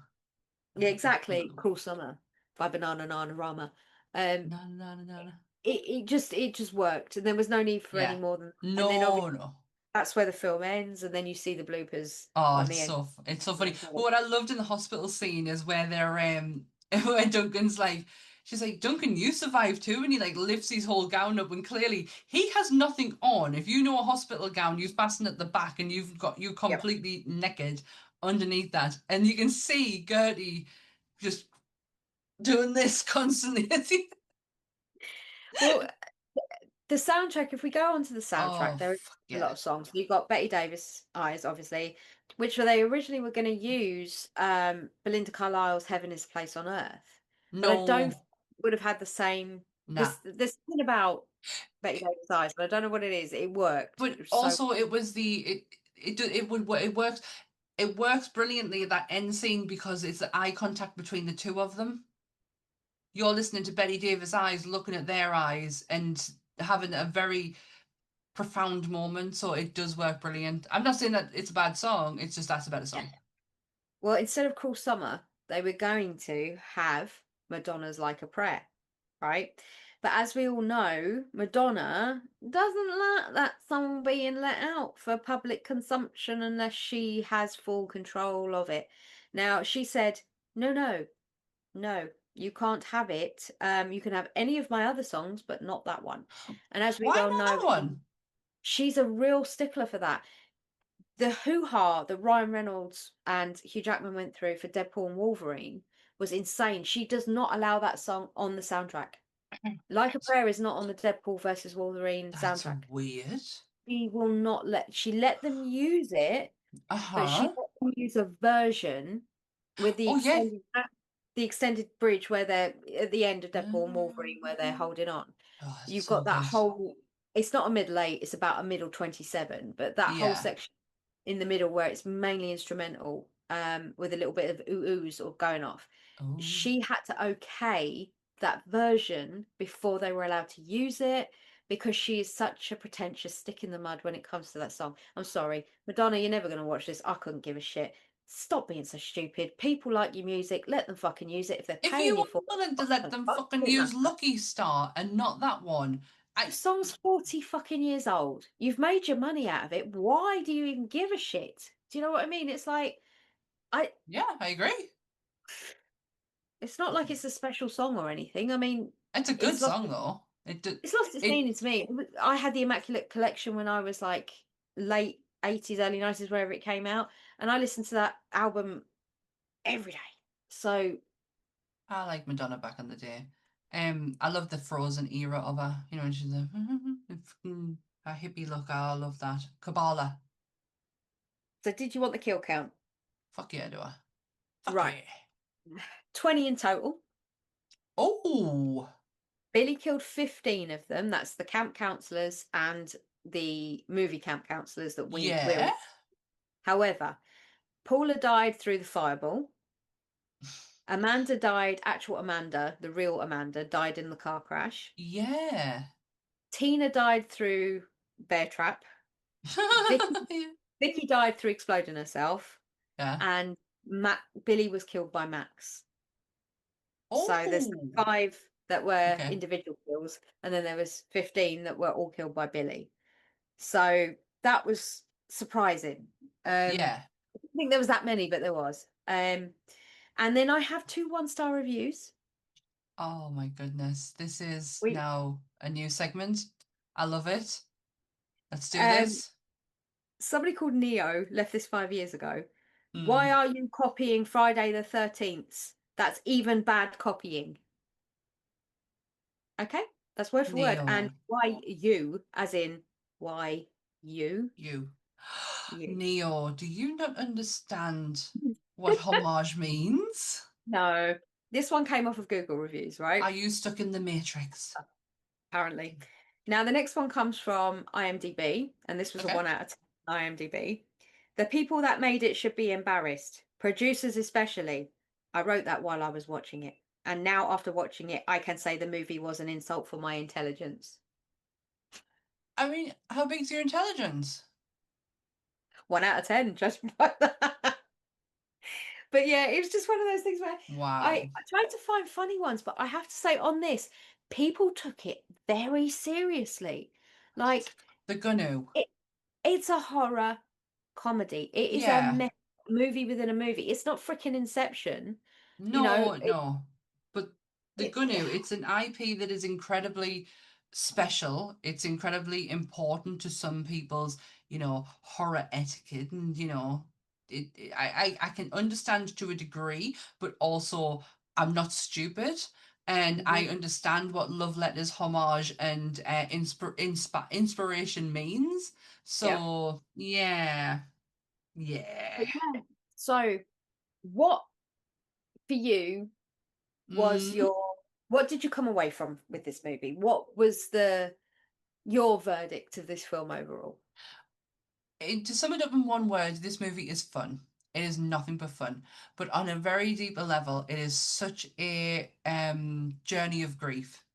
And for Mm. some reason, I have a lot of I gravitate a lot towards them stories. For all that I take the piss out of I don't take the piss, but like I've made comments before about Ghost, where the concept and idea of that is so ultimately sad to me that I can't even bear the idea of watching it. But yet it's so therapeutic that but putting it in this context of hilarity and slasher as well in a horror genre, it's such a lovely way to to navigate grief. Yeah. Does that make Frame it in a sense? different way. Yeah. Yes, exactly. Because I've had my fair share of, shit, and my way of handling grief has never been great. So I kind of I look for my inspiration on how that happens. And it does, there's certain things that do settle with me when grief is brought into play. And I loved the heartfelt that this actually, I don't even know if I felt this is an actual word, but how much this made me give us the warm and fuzzies. It Yeah. made me know that she was going to be okay. Yeah. Because sometimes you're left with moments like that where you're like, this main character, oh my God, you are just adding trauma upon trauma. And I don't think that was it. I think there was so much closure. She got something that a lot of people would never ever get. And Mhm. it was the chance, when somebody passes and like, oh, I just wish I had that one more moment with them. She got that one Say more moment goodbye with or them. tell them how I feel. She Yeah. got that one more moment with them. I love this movie. I am so pleased that you picked it. It is it's just, it's everything. If anyone watched the 12-hour live stream, they would learn what my genre of movies are: comedy, slasher, parody, horror. Like that is exactly what I love. And this kind of, apart from parody, and would never say it was a parody movie, but it does encompass a lot of things that I absolutely love to watch. And again, I just don't know how this came about. I don't even know how I found it. It's just I And watched it. it just appeared somewhere and I watched it. So I don't know. But I genuinely recommend this to Yeah. anybody. And as I said last week, I'd love to hear what people actually think about this film. Um, it's it, I think it's one of those things where you'll love it or you'll hate it. It's going to be a Yeah. Marmite film. Um, Yeah. and I'm not going to force anybody to love it. If you don't love it, that's cool. That's Just fine. don't be really, just don't be that person that goes, "Oh, it was shit." Well, why was it shit? Let me know why you think it's crap. And Let me tell us in the comments. Like literally have a conversation with us. I don't want to hear it was just terrible. Tell us why. If it was terrible for you, then what was it terrible? Don't be Neo, basically. know. Otherwise you Yeah, will get stuck on the Matrix. yeah, Uh, 100%. did you do it? I did it. Of course I did Mm, it. I know you When did would I it. not do Because I feel like if you didn't do it, you would tell us before now. I just feel like that it? would happen. I just like saying, did you do it? Did you do it? Did you? Did ya? Right. Are we Okay. ready? Oh, I'm always ready. Malin Ackerman played Silk Spectre 2 in Watchmen alongside Matt Frewer, who was cast as Moloch. Matt Frewer is mostly famously known for playing Max Headroom, but played Big Russ Thompson in Honey, I Shrunk the Kids. Shut up, did he? One of the nicest humans on earth, Mr. Rick Moranis, played Wayne Salzinski. Salzinski, yeah. He was cast as Dark Helmet in the 1987 hit Yeah, he Spaceballs, was. in which John Candy played Barth. They Mm. have worked together a few times, but I had to get the Spaceballs in because, you know. Well, yeah. John Candy most famously spent a day in the back of a U-Haul with the fabulous Catherine O'Hara filming the polka scene for Home Alone. Home Alone, of course, being directed by Christopher Columbus, who also directed Adventures in Babysitting. Oh my goodness. Have you done a Chris Columbus connection? Yes. I've done quite a few Home Alone. For some reason, Home Alone is so easy to get to because the amount of people in it. Yeah, that's very true. Love the fact that Catherine O'Hara's in there and John Candy and Spaceballs. I mean, come on. Yeah, well, because 2027, It's the Spaceballs, Spaceballs. Electric Yeah. Boogaloo. Yeah, You it was know, killing us when you said, there was a film you just said, Honey, I Shrunk the Kids 2, and I was like, Electric Boogaloo! You didn't say it. Electric Boogaloo. It absolutely eats me up inside when you don't say it. Yeah. Before I get into that, you mentioned Spaceballs. Big happy birthday to freaking Mel Brooks turning 98, 97, 97, 98. 98, I think. Yeah. Yeah, but also as of recording, sad times. Lost an absolute titan in the industry. I believe it he is. I No love way. so sad. I love this man so much. As of the 3rd of July, this is the day we recorded, we lost Michael Madsen. I am beyond heartbroken with this one. He is, a lot of people are going to go to Reservoir Dogs. For me, he will always forever be Bud in from Kill Bill 2. I love him. Species. I liked him in Species, which not a lot of people did, but you No, know. but I just, the Reservoir Dogs is always going to be the one that like is where I found him. Mhm. But it's Kill Bill 2 that has my heart. I love the look of him in that. I just love him. Yeah, so rest easy, sir. Really, really, really sad. So to cheer you up, I've got one bit of horror news that hit this week, and I nearly fell off my chair laughing. So much that I had to make a TikTok of it. So Megan 2.0 has just come out in the cinema. And as we all know, Megan is done by Dan's favourite Blumhouse. And Wow. Blumhouse have acquired, as we think anyway, I don't know if it's been definitely confirmed, but are in the talks of acquiring the Saw franchise. And it was announced this week that the head of Blumhouse believes that Megan and Saw will be a great crossover movie. Off Yeah, with their head. Off yeah. with their heads. I put it on TikTok and Dan literally put an individual message on, get in the bin. Say, Correct. yeah, Correct. yeah, I yeah. I stand by that statement. You can Oh quote my that print. God. I will Well, not. what is happening? Is this do we not learn lessons? We are having such a strong year in horror. Do we not learn lessons? No, Blumhouse will never learn the lessons while people go and still watch his fucking films. I mean, I'm not saying you shouldn't like his films. Let me No, put that's that. not the no, that's If it not the case wasn't at for all. people like Blumhouse, horror would not be as popular because it's not. It's a gateway. Blumhouse, It can be classed as a yeah, gateway. it's gateway, it's accessible horror, it's Hmm. that foot in the door. You know, it's that thing that keeps going. He's the machine that keeps pumping out stuff that we want to see, not we want to see, but is out there in existence so that horror is always at the forefront and it's not Yeah. just an October thing like it used to be. You get horror all year round now, whereas which is relatively new from me growing up. You know, your horror was limited to a couple of months a year and that was it. You didn't get it in the beginning of the year, Yeah. didn't get it in the middle, you always had it at the end of the year. So for that I am grateful that he is keeping the attention of horror constantly going on. However, The quality of the work is what I question. The rinse and repeat and the standard storyline of every single one, you can boil them all down to having these certain plot points that happen in every single film.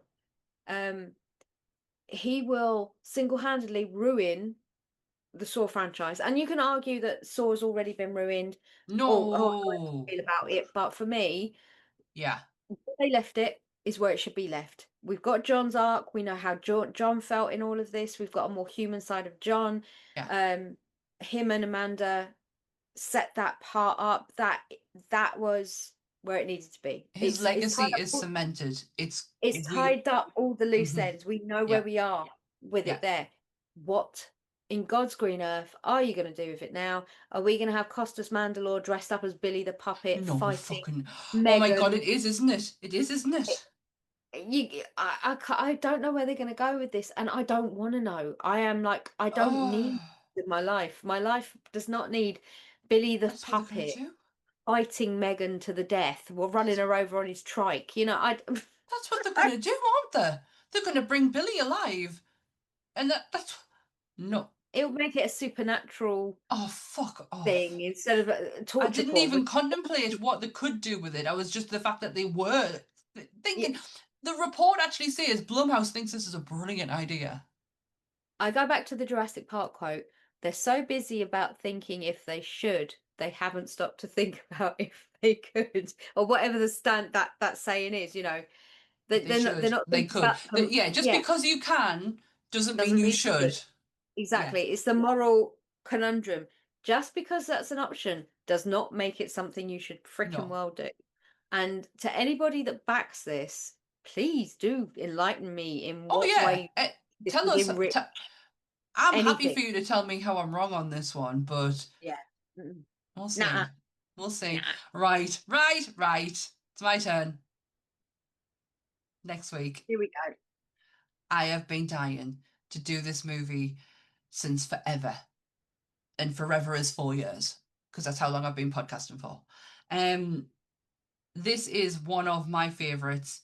It is from 2004. You are going to fucking love the cast in it because I have just remembered when I pulled the poster up who's actually in it. We are going down almost a parody. It's almost very similar to what you have just picked for your first one. We're doing Broken Lizards, Club Dread. You have no idea what this movie is. No, I do. I vaguely know it because Broken Lizards are Reno, aren't they? They're the guys that do Super Troopers, Oktoberfest, and Club Dread. This is I was introduced to them through Super Troopers. Jay Shadaransky, I can't say his name. I'm so sorry. So, how amazing was Dan intro that she managed to say all of the cast names and pronounce them properly? You're not going to get that from me next week. I phonetically write them down. That's why I write them how I think they sound. I don't write them names. Lessons have been learned then. But yeah, this is it's Broken Lizards Club Dread. I have wanted to do this for as long as I can remember. It has fucking Bill Paxton in it playing Coconut Pete. The more you talk about it, the more I think I may have seen it. I think it's one of those things that I'll start watching and then I'll remember. It's one of it again. It's another. It's exactly like Final Girls. It is paying homage to a genre, but it is not necessarily taking the piss out of that genre. It has every horror trope you can think of, every slasher trope you can think of, but it's all on an island, and it has Coconut Pete in there, and it has one of the Daniel twins, Brittany Daniels, in it as well, who's brilliant in this, by the way. How she didn't go on and do more horror is beyond me, because she was absolutely fantastic in this. But yeah, I am so fucking buzzing that I get to do Club Dread. And here's this film, by the way. Get it. Doesn't see how I like it so much, but it tickles me. Again, it's because Broken Lizards, the Super Troopers is, I just find that's my level of like funny bone. Like, I love it. Cowboy boots and tight shorts. Oh, yeah. So, that was the final, girls. Next week is Broken Lizards Club Dread as part of our Slasherween month of July. However, just before I get into the end part, just to remind you that the Kickstarter for Slay is still ongoing. It is ongoing until the 13th of July. So we've still got time if you want to contribute to this fantastic indie horror. More tiers have been added. However, as we've learned, there's some that might not be suitable for us UK folk. However, that does not deter from the main thing of this is to help this movie get finished. Because me and Dan really want to fucking see it. We've put a lot of thought, and when we interviewed Kyra and Jimmi, it was so nice to see their passion, and so we've kind of got really We're sucked getting into behind this. it. Yeah, Their passion and their enthusiasm has put it not just for this movie. For us, it's put more passion and enthusiasm in what we want to do moving forward. what we want to see in cinema. So we are looking to do things a bit differently, and because of not differently, but like we want to be a bit more experimental because we've been so inspired by them and their, you know what I'm trying to say. I'm very tired. I know what I'm trying to say. she wants it to work because we want to watch the film. For God's sake, will you please just Please. give them some money? The all the links for Slay is down below. It's always I post constantly in the Instagram stories on Monsters Up North about it. So if anything, even a dollar, a pound for if you're in the UK, a pound for us, dollar, $25. I don't know what that converts into UK pounds, but still, please go and help indie horror, help creativity be seen. Well, oh yeah, where are we? I've completely forgot where I was there for a second. So Found out. I did a little bit. I was like, what's next? Yeah, so we are on the Nerdy Up North YouTube channel. Our episodes go out every Monday at 8 o'clock. And if you hit the notification bell, you will be notified that the episode is available for your viewing pleasure. The audio for that episode actually is released later on that day. And if you search Monsters Up North podcast from anywhere you get your podcast from, you'll find us. We're right there. Green logo and everything. Can't miss us. The links for Bleeding Marvelous, Monsters Up North, Nerdy Up North are where, Dan? Down there. Down there. I like the ratio from orange and green because normally you would go all green and one orange. I thought I'd mix it up. I'm going I'm looking to go 90s rave / high vis vest / drop bags. I get it. I love it. I love it. Very different for you. My goodness. You're a whole different person. I'm a fucking alien.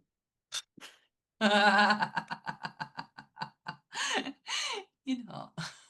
No, you don't help yourself. Oh, Howie, I have drank a full one of these during this. Gotta go. Time to go. Time to go.